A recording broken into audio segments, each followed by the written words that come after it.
Okay, അപ്പോൾ അശ്വതി വിശ്വനാഥനല്ല, ആതിര സരസ്വതാണ് ഇന്ന് എനിക്കിപ്പം കാലാവസ്ഥ വിശേഷങ്ങൾ പറയാൻ സ്കൈ വാച്ച് ഉള്ളത്. Athira, good morning. അപ്പോൾ ഇന്നിപ്പം മഴ മുന്നറിയിപ്പൊക്കെ ഉണ്ടല്ലേ? Good morning Sethu. അതേ, തീർച്ചയായും. പ്രേക്ഷകരെ സ്കൈ വാച്ചിലേക്ക് സ്വാഗതം. ഇന്നും മഴ മുന്നറിയിപ്പുള്ള ഒരു ദിവസം തന്നെയാണ്. എവിടൊക്കെയാണ് മുന്നറിയിപ്പെന്ന് നോക്കാം. മാപ്പ് പരിശോധിക്കുമ്പോൾ തെക്കൻ ജില്ലകളിൽ മഴ വ്യാപിക്കുമെന്നത് വ്യക്തമാണ്. തിരുവനന്തപുരം, പത്തനംതിട്ട, കോട്ടയം, ഇടുക്കി ജില്ലകളിലാണ് നിലവിൽ യെല്ലോ മുന്നറിയിപ്പ് നൽകിയിട്ടുള്ളത്.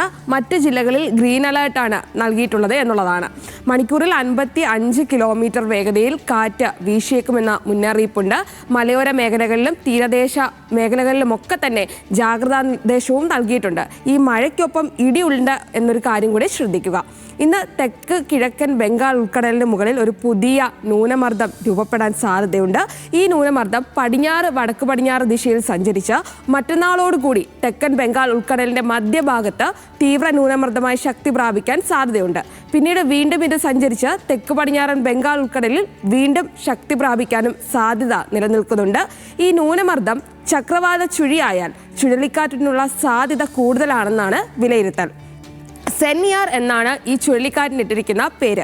UAE ആണ് ഈ സിംഹം എന്നർത്ഥം വരുന്ന സെനിയാർ എന്ന പേര് നിർദ്ദേശിച്ചിരിക്കുന്നത്. അപ്പോൾ നവംബർ 27, 28 തീയതികളിൽ തമിഴ്നാട്, ആന്ധ്രാപ്രദേശ് തീരത്ത് ഈ ചുഴലിക്കാറ്റ് കര തൊടുമെന്നാണ് സാധ്യതയൊക്കെ വിലയിരുത്തുന്നത്. മൺസൂണിന് ശേഷം രൂപപ്പെടുന്ന രണ്ടാമത്തെ ചുഴലിക്കാറ്റാകും ഇതെന്നാണ് അറിയിപ്പുകൾ പ്രകാരം മനസ്സിലാക്കാൻ കഴിയുന്നത്. ഇനി സംസ്ഥാനത്തെ താപനില പരിശോധിക്കുമ്പോൾ തിരുവനന്തപുരത്ത് ഏറ്റവും കൂടിയ താപനില 32 ഡിഗ്രി സെൽഷ്യസ്, കൊച്ചിയിലേക്ക് എത്തുമ്പോൾ ഏറ്റവും കൂടിയ താപനില 32 ഡിഗ്രി സെൽഷ്യസ്, കണ്ണൂര് ഏറ്റവും കൂടിയ താപനില 33 ഡിഗ്രി സെൽഷ്യസ് എന്നിങ്ങനെയാണ്. അപ്പോൾ ഇന്നത്തെ കാലാവസ്ഥാ വിവരങ്ങൾ ഇങ്ങനെയൊക്കെയാണ്. വരും ദിവസങ്ങളിൽ സജീവമായ മഴയ്ക്കുള്ള സാധ്യതയുണ്ട്.